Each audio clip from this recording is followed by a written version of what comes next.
논리 퀴즈는 몇 가지 이론들을 알아서 적용을 하면 내가 생각할 필요 없이 수학 공식처럼 적용하면 답이 뚝딱 나와요. 안녕하세요. 해커스피스의 언어논리 조은정입니다. 오늘도 만나 뵙게 돼서 너무 반갑습니다. 우리 지난 시간까지 독해도 봤고요. 논증도 봤어요. 논증 좀 어려웠죠? 오늘은 제가 다른 걸 갖고 오긴 했는데 혹시 초봉이 님이 어려워하시는 그 유형이 맞을까요? 네, 맞습니다. 논리. 논증, 논리는 원래는 학문적으로는 하나의 뿌리를 이루고 있거든요. 굳이 유형을 분류하는 이유가 뭐냐면 출제 패턴이 완전 달라요. 들어가기 전에 한번 문제 먼저 볼까요? 기존에 봤던 문제랑 형태가 완전 다르죠. 되게 컴팩트해요. 사실 단락이랄 것도 없고요. 아래쪽에 4개 문장이 딱 나열되어 있는 거 보이실 겁니다. 그리고 가장 핵심은 뭐냐면 다음 글의 내용이 참일 때 반드시 참인 거 찾아라. 이게 논리 문제에서 그냥 매번 나오는 발문이거든요. 그래서 이런 발문을 딱 보는 순간 아, 얘는 논리 문제구나. 논리 문제는 사실은 변별력이 제일 높은 문제기는 해요. 왜냐하면 유일하게 언어 논리 기출에서 이론에 대한 정리가 필요한 부분이긴 합니다. 논리 문제는 기본적으로 필요한 논리 이론이 습득이 되어 있지 않으면 굉장히 어렵게 문제가 갑니다. 그래서 피셋을 준비하시는 분들이라면 논리 이론은 기본적인 거는 습득해 주시는 게 좀 필요하다. 그러니까 이거는 약간 어떤 거냐면요. 수학 공식 비슷하다라고 보시면 돼요. 몇 개 암기해두면 거기에 그냥 적용하면 돼요. 오늘은 이런 퀴즈 문제를 푸는데 이거 가장 기본적인 형태의 문제인데요. 필요한 논리 이론들 몇 가지 간단히 좀 설명드리고 적용해서 푸는 연습 좀 해볼게요.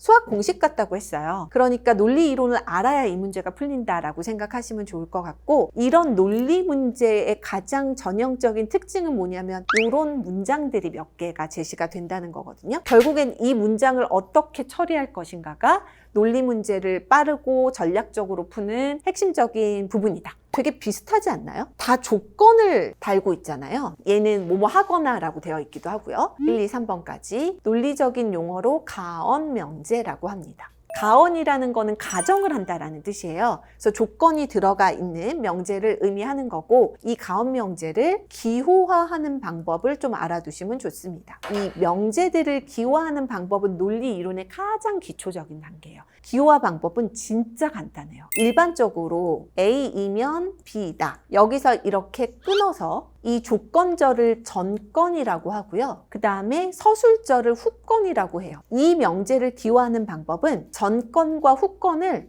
화살표로 연결하시면 됩니다. A 끊어지고 화살표 후건 B, A 화살표 B. 이렇게 기호화된다. 그리고 우리 아까 요런 명제가 있었어요. A거나 B다 라고 하면 이거 무슨 말일까요? A나 B 둘 중에 적어도 하나. A가 되거나 B가 되거나 아니면 둘 다 되거나. 요거를 논리 명제로 뭐라고 얘기하냐면 요거 선언지라고 얘기합니다. 그러면 이 선언지도 기호화하는 방법이 있겠죠? A이거나 B이다 라고 나오면 A 이렇게 되거든요. 합집합 기호랑 비슷하죠?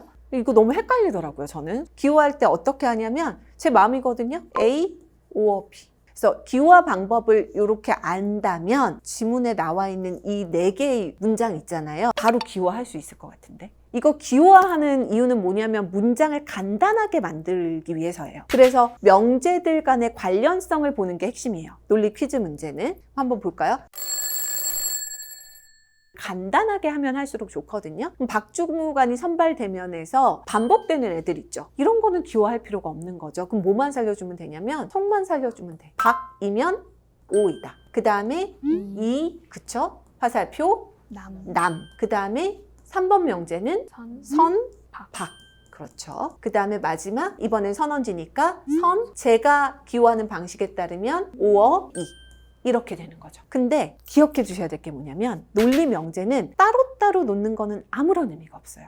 연결시켜야 돼요. 그러면 이게 화살표로 기호화하는 데는 이유가 있어요. 얘네들끼리 연결고리가 잡히면 화살표로 연결할 수 있어요. 무슨 말이냐면 요 명제하고 한번 확인해 보세요. 선이면 박이잖아요. 요렇게 연결될 수 있겠죠. 이런 식으로 연결해 주는 거예요. 선, 화살표 박, 박에서 오로 간다 라는 거는 확인할 수 있을 거고, 또 뭐 연결고리 잡히는 게 없을까를 생각해 보면 좋은데 2번하고 4번은 딱 봤을 때 바로 연결고리가 딱 눈에 들어오지 않아요. 그렇기 때문에 얘를 그대로 두면 안 되고 이 명제들을 또 변형할 수 있어야 돼요. 어려워지죠. 네, 그냥 기호화해서 연결고리 잡으면 끝날 줄 알았는데 변형은 또 뭐냐? 이 문제에서 쓸 수 있는 규칙은 하나 생각해보면 이건 정말 중요해요. 대우명제라는 개념을 알고 있어야 됩니다. 이 대우명제를 만들어내는 방식을 좀 알아둘 필요가 있거든요. 우리 가장 기본적인 A면 B다. 요거 기호화하면 A 화살표 B 된다는 건 이제 다 하실 수 있죠. 대우명제는 뭐냐면 만드는 방식이 후건, 얘를 부정을 해요. 부정을 해서 정건으로 갖다 놓고요. 정건을 부정해서 후건으로, 그러니까 크로스로 바꿔주는 건데 긍정문을 부정문으로 바꾸는 거예요. 복잡해.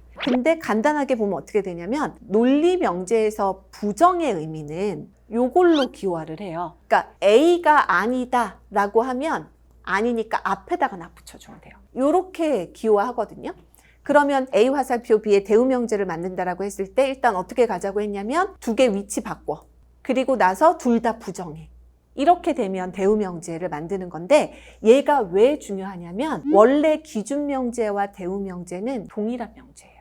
얘가 참일 때 얘가 참이 돼요. 그렇기 때문에 대우명제가 퀴즈 문제 풀 때 왜 중요하냐면 자유자재로 바꿔 쓸 수 있어요. 지금 2번하고 4번 남아있는 거에 공통적으로 들어가 있는 애가 2하고 2잖아요. 얘네 두 개가 뭔가 분명히 연결고리가 잡힐 거란 말이에요. 그러면 우리 명제 변형에서 대우명제 하나 봤죠? 이렇게 변형하는 방법도 하나 있어요. A or B. A or B의 의미가 뭐였냐면 A와 B 둘 중에 적어도 하나. 였잖아요. 그러면 그 말인 즉슨 만약 A가 아니야. A or B인데 A가 아니라는 게 확정됐어. 그러면 B가 될 수밖에 없다는 거죠. A가 아니라면 B가 될 수밖에 없어. 요 두 개가 똑같은 문장이에요. 그래서 우리 아까 선언지 생뚱맞게 다른 문장들은 다 화살표 들어갔는데 얘만 지금 선언지 나와 있잖아요. 요거 바꿀 수 있겠죠. 선 or 이. 요렇게 나오는데 요거 바꿀 수 있는 방법이 둘 중에 하나가 아니라고 하면 예를 들어 not 이야. 2가 아니라고 하면 선이 될 수밖에 없고 선이 아니라고 하면 2가 될 수밖에 없고 어느 쪽으로 바꿔 써도 돼요. 이렇게 되는데 우리 아까 여기 선이 있었잖아요. 그러면 요거 앞에다 갖다 붙이면 not 2 화살표 선 이렇게 되죠. 이제 남은 거 2번 not인데 2가 들어가 있어. 얘를 대우명제로 바꿔주는 거지. 요거 자체를 대우명제로 바꿔주면 위치 바꿔서 부정 이렇게 바뀌죠. 얘를 여기다가 또 갖다 붙이는 거지. 4개의 명제가 딱 이렇게 연결이 되는 거예요. 이거 가지고 선택지를 한번 이제 판단을 하는 거예요. 남주무관이 선발된다라고 했는데 지금 남주무관이 선발된다는 결론이 나올 수 있을 만한 정보가 없어요. 난 남으로부터 남주무관이 오히려 선발 안 되는 것부터 시작을 하고 있고 우리 정답이 되는 5번 선택지 먼저 좀 확인해 봅시다. 남주무관과 오주무관 중 적어도 한 사람. 그러면 요거 기호화하면 어떻게 될 거냐면 남, 오어, 오 이렇게 되겠죠? 이거 그러면 우리 여기서 했던 것처럼 바꿔봅시다. 얘 똑같이 바꾸면 난 남이면 오, 남이 아니면 오가 된다. 여기 난 남 있거든요? 화살표 타고 가보세요.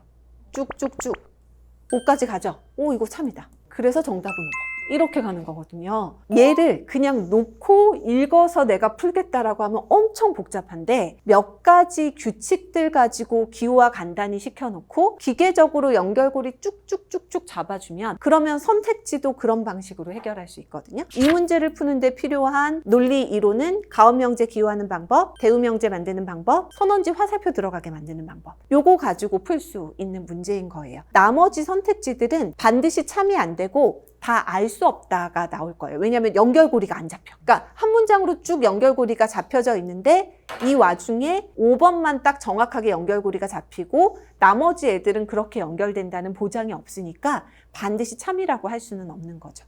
이게 퀴즈 문제의 가장 기본적인 형태입니다. 그래서 제가 재밌다라고 말씀드리거든요. 논리 퀴즈는 몇 가지 이론들을 알아서 적용을 하면 내가 생각할 필요 없이 수학 공식처럼 적용하면 답이 뚝딱 나와요. 그러니까 익숙해지면 정말 재미있는 영역이에요. 재미를 붙이시면 좋겠죠. 왜냐하면 이게 가장 변별력 있는 문제이기 때문에 이거를 잘 푸시면 확실히 상대적으로 유리합니다. 그러니까 처음에 들어갈 때는 되게 부담스러울 수 있는데 이론 몇 가지 정리해서 연습을 하다 보면 재미가 붙을 수 있는 부분이니까 언어 논리는 정말 재밌는 부분입니다. 네, 제가 봤을 때는 논리 퀴즈까지 포함해서 여러분들이 아마도 생소한 유형이기 때문에 보실 때 가장 좀 어렵게 느껴지시지 않을까라고 해서 오늘은 이 문제에 대해서 한번 다뤄봤습니다. 이런 전략들 가지고 연습해 보시면 충분히 여러분들도 논리 마스터가 되실 수 있을 거예요. 그러면 이것으로 언어논리 전략에 관련해서 제가 말씀드리고 싶은 부분은 마무리가 됐어요. 다들 이해 잘 하셨죠? 네.